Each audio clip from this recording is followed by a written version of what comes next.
اعوذ باللہ من الشیطان الرجیم بسم الله الرحمن الرحیم. د چمن مسائل د چمن د ولس مسلې ورځ د بلې مخ په زیاتېدو روانې دي، د کمېدو نوم نه اخلي. آخر د دې وجه او لامل څه دی؟ د دې په وجه او په لامل باندې یوازې نه چې د بلوچستان حکومت بلکې د بلوچستان د حکومت ترڅنګ مرکزي حکومت او زموږ اسټابلیشمنټ یعنی پوج او خفیه ادارې او ټولو سیاسي په دې ټولو صورتحال باندې خبر دي چې دروازه یې بنده کړې ده او حکومت په ضد دی چې خامخا په پاسپورټ باندې تګ راتګ وزیله کوم او د چمن په لکونو کسان ولس هم په دغه ضد باندې ولاړ سوي دي چې خامخا به موږ ته د پخوا په شان تګ راتګ یوازې په شناخته کارت او په تذکره باندې راکوي. دا یوه موضوع ده. بله موضوع دا ده چې دا هر چاته معلومه ده چې د چمن ولس هلته چې په لکاو کسان دي، که هغه تجاران دي، که دکانداران دي، که قصابان دي، که مزدوران دي، که ټرانسپورټران دي، یعنی د دې ټولو کاروبار چې دی هغه د چمن د افغان بارډر سره تړلی دي. د دې خوا د ورځې شی اړی او دا خوا هم راړی، دغسې تجار خپله تجارت ورکوي او لغړی خپله مزدوري ځینې اخلي، ټرانسپورټر دا رقم ټول په دې باندې څه کېږي. په چمن کې بل متبادل روزګار نشته، نه کاروبار شته هلته، نه کارخانه شته، نه کښت و کرونده شته، نه باغ باغچه شته. د ټولو ښار هر څه چې دي هغه دغه یوازې بارډر دی چې بارډر موږ ټوله څه کوي. یوازې دا به نه کم زه یاد چې د پاکستان د چمن خلک په دې آباد دي. دا به زه ووایم غلط به نه وي چې د چمن د خول ترڅنګ دا پټیچ ټوله راواخه، که د کلابلا ده، که د ګلستان ده، که کوچلاغ دی، که کوټه ده، که د کوټې په شمول بیا زه څه پښتني سیمې دي او د دې ترڅنګ بیا زه در کراچي پورې دا ټرانسپورټران، د کراچي تجاران دا ټوله پر دې چلیږي، دا ټوله په دې لګیا دي.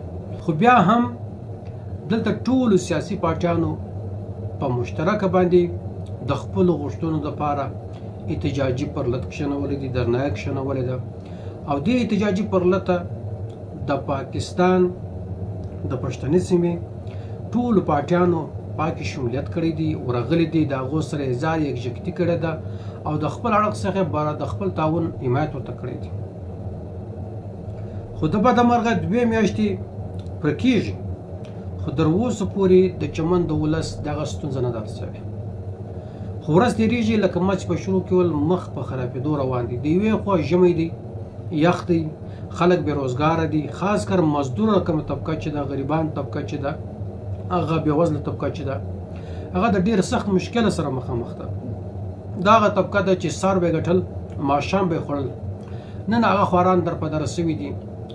که خیرات کوي خیرات څوک نه ورکوي، غلا یې نفس نه اخلي، خو د لوږې دا خپله شپه تېروي.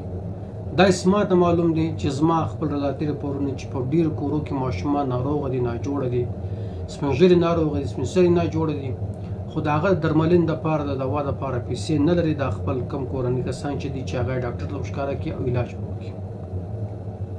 حکومت دعوې کوي، ناستې کوي چې زه ستې مسله حل کوم، خو تر اوسه نه حل کوي. زه به د یوه خبره کې زیاته کړم چې زموږ د چمن د ولس ډېر لوی غټ امید چې و هغه د پښتونخوا ملي عوامي ګوند د مشر محمود خان اڅکزي څه و.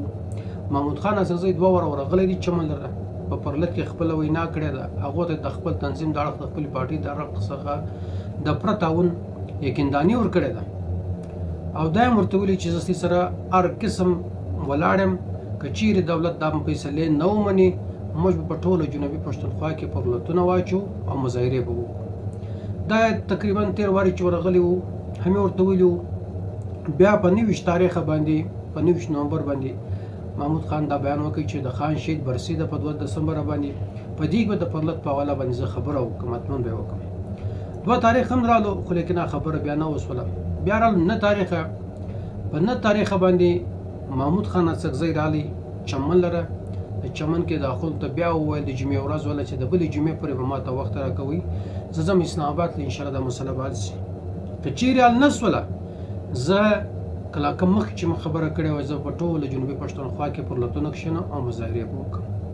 خو نن چونکې د هغې خبرې هم لږ شپې پوره سولې، تر اوسه پورې د پښتونخوا ملي عوامي پارټۍ د خوا یا د مشر محمود خان اڅکزي د خوا په هغه کلک باندې څه خبره سوې نه ده چې ځکه دیم د خلکو تشویشونه راپارولي دي چې هر مشر دلته زموږ سټیج له راځي او زموږ په سټیج باندې دا غټ خبرې وکړي، موږ ته یقیندانیان راکړي، باور راکړي او ولاړ شي، بیا دغه یقیندانیان او د باور سره ورک شي دا خلک.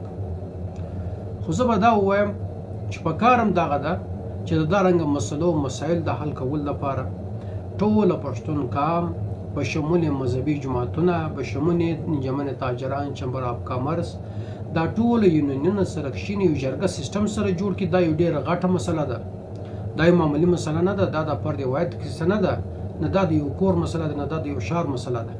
دا به زه درته وایم چې په معاشي لحاظ باندې، په اقتصادي لحاظ باندې دا زموږ د پښتانه قام غټه مسله ده.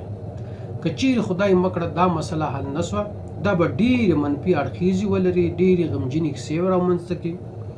خو په کار دا ده چې حکومت، دولت د دې ته په سنجیدګۍ سره وګوري او زموږ سیاسي او مذهبي پارټیانې هم، مشران هم د دې د حل لپاره د اخلاص قدمونه واخلي او یو غټه جرګه تشکیل کړي.